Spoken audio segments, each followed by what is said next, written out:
Trump अपने ही जाल में उलझते हुए दिखाई दे रहे हैं। एक तरफ वो चाहते हैं कि ईरान में जो अली खामनाई की जो इस्लामिक निज़ाम है उसको वो बदल दें, टॉपल कर दें और उसकी जगह अपना कोई प्यादा बैठा दें तेहरान में। एक तरफ वो ये चाहते हैं और इजराइल की मदद भी करना चाहते हैं, लेकिन दूसरी तरफ ट्रंप को लगता है कि अगर हमला किया, लिमिटेड स्ट्राइक करी और ईरान ने पलटवार किया और सारी परिस्थितियां जंग में बदल गई और जंग अगर लंबी हो गई तो फिर मिसाइलें कहर ढा सकती हैं। मिसाइल अमेरिका के जंगी जहाज भी डुबो सकती है, किसी शहर पर भी हमला कर सकती है, किसी एयर बेस को, जो मिडिल ईस्ट में बहुत से एयर बेस हैं, मिलिट्री बेस हैं अमेरिका के, उसको भी नेस्ता नाबूद कर सकती है। ये डर उनको सता रहा है और इसीलिए वो असेस नहीं कर पा रहे कि जंग लड़नी चाहिए या इसे टालना चाहिए। तो अक्सर 2 कदम आगे चलते हैं और 1 कदम पीछे आ जाते हैं।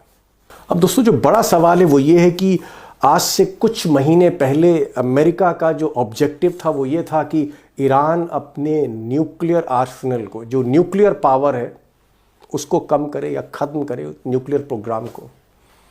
लेकिन आज की तारीख में ट्रंप की जो सबसे बड़ी प्रायोरिटी है वो ये है कि ईरान सबसे पहले अपने बैलिस्टिक मिसाइल प्रोग्राम को लिमिट करे, यानी 300 किलोमीटर से ज़्यादा रेंज की बैलिस्टिक मिसाइल ना बनाए। और इसके पीछे क्या सोच है, मुझे लगता है यहीं पर ज़हनी तौर पर अली खामनाई भारी पड़ते हुए दिख रहे हैं फिलहाल। अब क्योंकि मामला सीधे सीधे मिलिट्री पावर से जुड़ा है, तो आज मैंने अमरीश मिश्रा से यही सवाल किया कि आप जब ईरान गए थे पिछले महीने और वहाँ आपकी मिलिट्री लीडर से बातचीत हुई या आपके वहाँ पर मिसाइल साइंटिस्ट से बात हुई, तो क्या ये बात सही है कि ईरान के पास ऐसी मिसाइलें हैं जो न्यूयॉर्क और वॉशिंगटन डीसी तक हमला कर सकती हैं? ऐसी मिसाइलें क्या है जो ट्रंप कह रहे हैं? सुनिए, आप अमरीश मिश्रा को सुनिए। अमरीश जी, जो मेरा बड़ा सवाल है वो ये है कि हम देख रहे हैं कि ट्रंप आजकल 2 कदम आगे तो 1 कदम पीछे, 2 कदम आगे तो 1 कदम पीछे। आज जंग की बात करते हैं, फिर अगले दिन बातचीत की बात करते हैं। ऐसी कौन सी दुखती रग है, ऐसी कौन सी दुखती रग है जो अली खामनाई ने उनकी पकड़ रखी, दबा रखी है? वो वजह क्या है कि ट्रंप कंफ्यूज दिखते हैं मुझे? दीपक जी, देखिए, बात यह है, मैं क्या बताऊं, मैं उस समय मैं जब ईरान में था और मैंने जब उस चीज को देखा, वहां का जो एक कॉन्फिडेंस था, वहां जो टेक्नोलॉजी पे जो कमांड था, जिस तरीके से वहां के साइंटिस्ट, वहां के एक्सपर्ट्स बात करते हैं आपसे, तो वो कोई भी जिसको थोड़ी भी जानकारी है इन सब चीजों की, और मुझे तो इसमें, मैं तो वॉर हिस्टोरियर हूं, मुझे तो वॉर हिस्टोरियन है जी, जी, जी। तो मुझे तो उसका अध्ययन है। तो इसलिए जब उन्होंने कुछ 2-3 बातें बताई तो मेरा दिमाग सन्न हो गया। मैंने कहा अगर ये सच्चाई है तब तो फिर बात खत्म हो गई, तब तो इस समय दुनिया में ईरान के आगे सब सरेंडर है। और मैं आया हूं 2 तारीख को, 2 जनवरी को, उसके बाद वो प्रोटेस्ट वाली पूरी घटना हुई और फिर ईरान ने एक के बाद एक मिसाइल टेस्ट करना शुरू कर दी और उसमें से उनकी रेंज बढ़ती गई। हम देखिए जब थे तो 2,500, 3,000, 4,000, वहां भी देखिए बहुत महीन तरह से बात होती है, तो 2, 3, 4,000 किलोमीटर पर आवर रेंज की बात हो रही थी। लेकिन जो अभी सामने आ रही हैं बातें, जो तथ्य सामने आ रहे हैं, 10 से 15,000, 10 to 15 मैक, इस तरह की मिसाइलें ईरान के पास है। यही दुख की मतलब बात आप 10 to 15 मैक का मतलब है कि जो ध्वनि की गति है, स्पीड ऑफ साउंड है, उससे 15 गुना ज्यादा, 10 गुना ज्यादा। और क्या हम, अगर अपने दोस्तों को मैं बताऊं तो इसका मतलब 15,000 किलोमीटर प्रति घंटे की रफ्तार है। जी, बिल्कुल बिल्कुल। और मतलब इस रफ्तार, जो हम जहाज उड़ते हुए, जिस जहाज पे हम लोग सफर करते हैं, बोइंग एयरबस पे, उससे 15 गुना ज्यादा स्पीड से मिसाइल। एब्सोल्युटली, वो तो सब सोनिक है। वो तो कोई भी जहाज, एक होता था कॉनकॉर्ड, जो साउंड की स्पीड को जिसने तोड़ा था वो बंद हो गया। अब तो जहाज तो सब सोनिक होते हैं, 1,000 किलोमीटर प्रति आवर की मतलब रफ्तार से कहीं कम। तो ये we are talking about a different level. और इस चीज को अमेरिका एसेस नहीं कर पाया। आप सोचिए, इतना सब होते हुए इजराइल एसेस नहीं कर पाया। इन लोगों ने सबसे पहले जून में उसका ट्रेलर देखा, उसके ट्रेलर के बाद इन्होंने एक के बाद एक देखा कि ईरान तो बैलिस्टिक मिसाइल के रास्ते बढ़ रहा है, हम तो न्यूक्लियर प्रोग्राम डिस्ट्रॉय करने की बात कर रहे हैं। उनकी प्रायोरिटी ही दूसरी है, और उस प्रायोरिटी में वो यहां तक पहुंच गए हैं कि आज जैसे ट्रंप ने अपने भाषण में बोल दिया, जो स्टेट ऑफ यूनियन एड्रेस था, जिसमें ट्रंप ने, सोचिए अमेरिका का प्रेसिडेंट कह रहा है पूरी संसद दुनिया में, के अपनी संसद में। अपनी जी। संसद में, और जो दुनिया में मतलब क्या कहें उसको, 2 से 3 बिलियन लोग देख रहे थे एक समय, और उसमें ट्रंप ने कह दी, मतलब दुनिया की करीब चौथाई आबादी, उसमें ट्रंप ने मान लिया, कहा कि ईरान की मिसाइलें हमारे बेसिस तक पहुंच सकती हैं, यूरोप तक पहुंच सकती, मतलब पहुंच गई हैं, वो तो कैपेसिटी है, और कल को वॉशिंगटन तक पहुंच सकती है।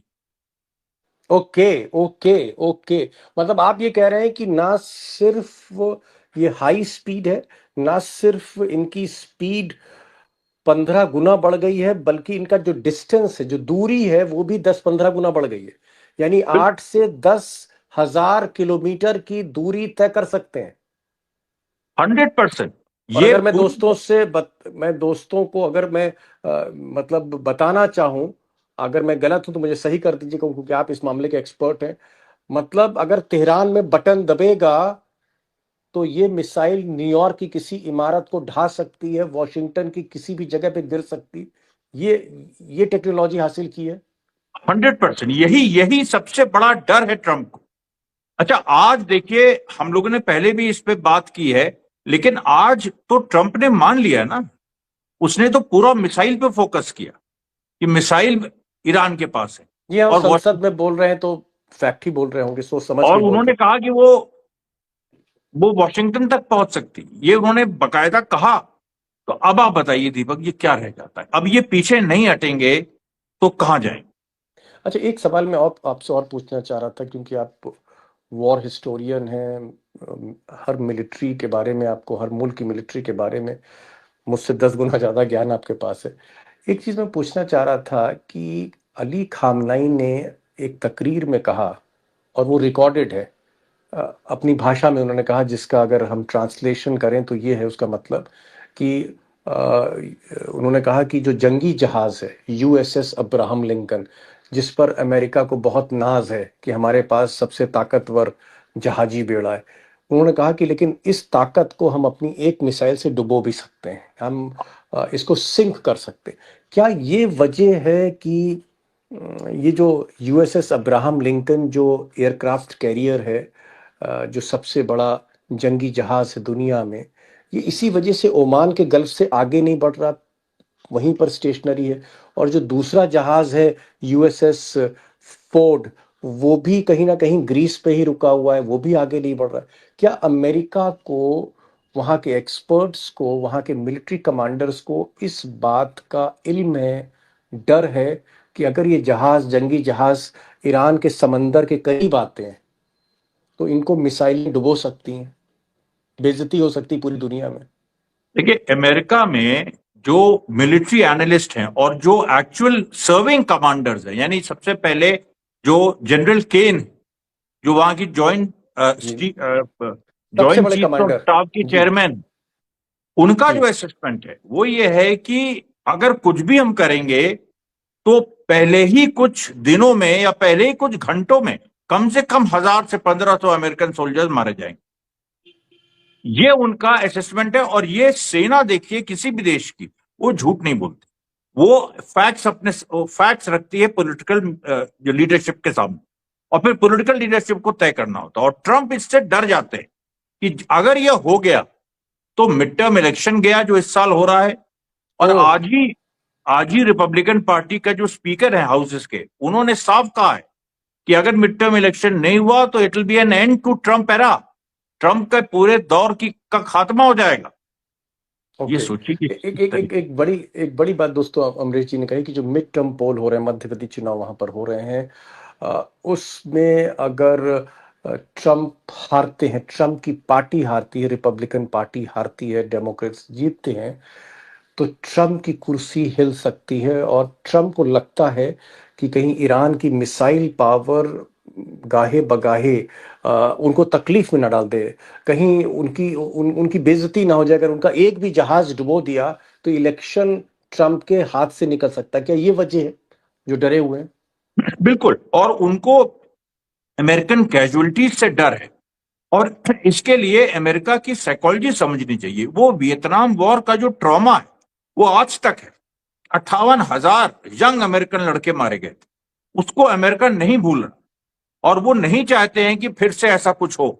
और वो लोग ईरान में वियतनाम 2 देखते हैं, विद मोर लीथल कॉन्सिक्वेंसेस। तो क्या अमरीश भाई, ये जो आप कह रहे हैं कि मिसाइल पावर ही डिसाइडिंग फैक्टर है, मिसाइल पावर ही इस गेम को, इस बाजी को पलट रही है ईरान की, जहां पर बैकफुट पर ट्रम्प है, नेतन्याहू बैकफुट पर है।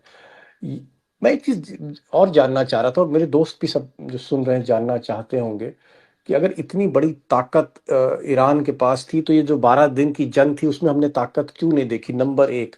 और या ये जो हाई स्पीड, हाई डिस्टेंस, ये जो मिसाइल्स हैं, ये पिछले 6-7 महीने में इनको इजाद किया गया है, इनोवेट किया गया है, डेवलप किया गया है। और ये 2025 में जब जंग हुई थी 12 दिन की, तब ये मिसाइलें नहीं थी ईरान के पास। क्या ये कोई लेटेस्ट इनोवेशन है, डेवलपमेंट है ईरान में? आप तो ईरान गए, आपने तो वहाँ की मिलिट्री लीडर्स से बात करी है, आपने मिसाइल साइंटिस्ट से आपकी बात हुई है। देखिए, मैं जब गया था और मैंने वहां पर शुरू में जो बातचीत की, और उसके बाद 2 दिन बाद जो मेरी सबसे महत्वपूर्ण बैठक हुई, उसमें ये बात सामने आ गई थी कि जून 2025 में ऐसा नहीं था कि उनके पास 10 से 15,000 रेंज वाली मिसाइलें नहीं थी, लेकिन वो अपग्रेडेड नहीं थी। और प्रॉब्लम वहां ये थी कि जो उनके लॉन्चर्स थे, जहां से मिसाइल लॉन्च होती है, ज्यादातर फिक्स थे। तो वो फिक्स लॉन्चर्स जो थे, वो इजराइल ने पहले 2 दिनों में काफी नुकसान पहुंचा दिया उनको। उसके ओके। बाद उन्होंने क्या किया 6 महीने, जो मैंने खुद देखा, 6 महीने उसके बाद उन्होंने मोबाइल लॉन्चर्स बनाए। रशिया से उनको टेक्नोलॉजी मिली, मोबाइल लॉन्चर्स, यानी जो मूव कर सकते हैं। और फिर जो मिसाइल्स थी 10 से 15,000 किलोमीटर वाली, खासतौर पे फतेह मिसाइल्स और खुर्रमशहर 4, उनको अपग्रेड किया उसके साथ उनमें कोऑर्डिनेट्स डाले, वो सीधे टारगेटेड वो वहीं जाएंगी, चाहे इजराइल हो, चाहे अमेरिका हो, चाहे यूरोप हो। तो जी। ये जो देखिए उनका 6 महीने का जो पूरा डेवलपमेंट है। और दूसरी बात, स्पीड। उन्होंने हर महीने 100 मिसाइल बनाई, यानी 11 महीनों में 1100 मिसाइल। और क्या ये इसके स्पीड। पीछे, अगर आप बताना चाहें, क्या जो शक किया जाता है कि चाइना की जो टेक्नोलॉजी है, चाइना का जो जो गैजेट्स हैं, क्या इसके पीछे चाइनीज साइंटिस्ट भी थे इस देखिए, डेवलपमेंट के पीछे? चाइनीज, मैंने वहां पर ईरान में बाकायदा चाइनीज पर्सनल्स देखे। वो मेहराबाद ओके। एयरपोर्ट में, जी, मेहराबाद एयरपोर्ट में थे, पर्सनल्स थे, आर्मी यूनिफॉर्म में थे। तो इसलिए वो चाइनीज साइंटिस्ट वहां थे कि नहीं, वो एक अलग सवाल है, और उस पर मैं ज्यादा जाना भी नहीं चाहूंगा। लेकिन यहां पर एक सबसे महत्वपूर्ण बात यह है कि वो, चाइना ने देखिए वहां बैठ के कोई उनके लिए मिसाइलें नहीं बनाई है, कोई देश ऐसा नहीं करता। जो टेक्नोलॉजी है, जो ओपन है, जो उनके जो फिजिसिस्ट हैं, उनके जो साइंटिस्ट हैं, उन्होंने दुनिया में जो अवेलेबल है उसको पढ़ के, उसको जो इनोवेट किया है, उसको जो उन्होंने अपना डायमेंशन ऐड किया है खुद का, वो बड़ा यूनिक है। और ओके। ओके। उस चीज को दुनिया नहीं समझ पा रही। Okay. Missile man Abdul Kalam साहब का नाम हम लोग सुनते थे, लेकिन आप कह रहे हैं कि भाई अली खामनाई तो बहुत ही बड़े मिसाइल मैन मुझे दिख रहे हैं। और वैसे वो आर्मी में कमांडर भी थे, उन्होंने जंग भी लड़ी थी। अब मैं दूसरी चीज पर आ रहा हूँ, और सवाल ये है, और जो सबसे बड़ा सवाल है, कि क्या 10 दिन के बाद, 15 दिन के बाद ट्रम्प को युद्ध में कूदना पड़ेगा? ये जो इजराइल लॉबी है, पावरफुल लॉबी है, जो प्रेशर दे रही है, जो ट्रम्प के इलेक्शन को फंड करती है, क्या इजराइल के दबाव में अमेरिका इस जंग में कूदेगा? या ये जो मिसाइल की आप ताकत बता रहे हैं, ये एक डिटरेंट है? मिसाइल एक बैरियर बन के खड़ी हुई है, और ट्रम्प को लगता है कि कहीं इन मिसाइलों के चक्कर में हमारा एक भी जंगी जहाज सिंक किया, डूबा, तो फिर बेइज्जती है, बदनामी है। ऐसा कुछ आपको लगता है कि जंग अब ट्रम्प टालेंगे, या आपको लगता है हालात फिर ऐसे होंगे कि कूदना ही पड़ेगा जंग में? देखिए, इस समय ट्रंप ने अगर जंग टाली तो सीधा मैसेज जाएगा कि अमेरिका हार गया और इजराइल डर भी गया। हार डर गया डर गया झुक गया झुक और जो गया डर गया सो मर गया। जो डर गया सो मर गया। और इजराइल की सारी हेगड़ी खत्म हो जाएगी। और उधर गाजा में और लेबनान दोनों में तैयारी है हमास और हिजबुल्लाह की, जहां ये मौका आया वो लोग स्ट्राइक कर देंगे। तो इसलिए देखिए, ट्रंप पीछे हटे तो गए, आगे बढ़े तो गए, ये पूरी स्थिति। पीछे हटे तो गए, आगे बढ़े तो गए। एक बहुत, आप कह सकते हैं दोस्तों, बहुत कॉम्प्लेक्स स्थिति है। अगर इसको हम एक बहुत सीरियस नोट पे लें तो दुनिया का सबसे ताकतवर आदमी इस मिसाइल टेक्नोलॉजी की वजह से उलझ गया है। वो भी उलझा है, उसकी फौज भी उलझी है, और उसके जो गठबंधन के साथी हैं इजराइल, वो भी उलझा हुआ है, और इसकी कोई काट नहीं मिल रही। और ट्रम्प को आज अपनी संसद में कहना पड़ गया पहली बार कि ऐसी मिसाइलें डेवलप कर ली हैं जो ईरान ने, जो हमारे शहरों पर भी हमला कर सकते हैं। Very very complex situation. अब ऐसे में ये जंग होती है, नहीं होती है, क्या होता है, बहुत कन्फ्यूजन है, बहुत क्योस है। और लेकिन अमरीश जी कह रहे हैं कि जंग कहीं ना कहीं लड़नी तो होगी, लड़नी तो होगी, क्योंकि ईरान का कहना है और अली खामनाई का भी कहना है, अब्दुल रहीम मौसावी जो आर्मी चीफ है ईरान के, उनका भी कहना है कि हम 100% नहीं, हम 200% तैयार हैं।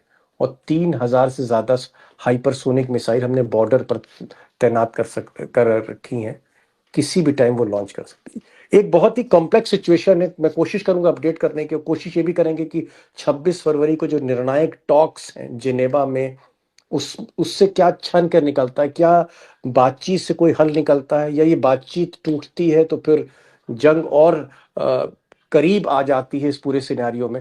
ये जरूर हम अपडेट करेंगे। अमरीश भाई, बहुत बहुत शुक्रिया, आप जिस तरह से सारी जानकारियां देते हैं। मैं जानता हूं टेक्निकल जानकारी आपके पास है, साइंटिफिक, लेकिन आप लोगों की जबान में लोगों की बात करते हैं। इसके लिए मतलब मुझे लगता है कि सारी जो आपकी जानकारियां हैं वो हम लोग आसानी से समझ जाते हैं। Thank you so much sir, thank you so much, thank you so much for taking time out and coming to us every day and revealing whatever you have in your heart and mind. Thank you so much. Thank you so much. Thank you.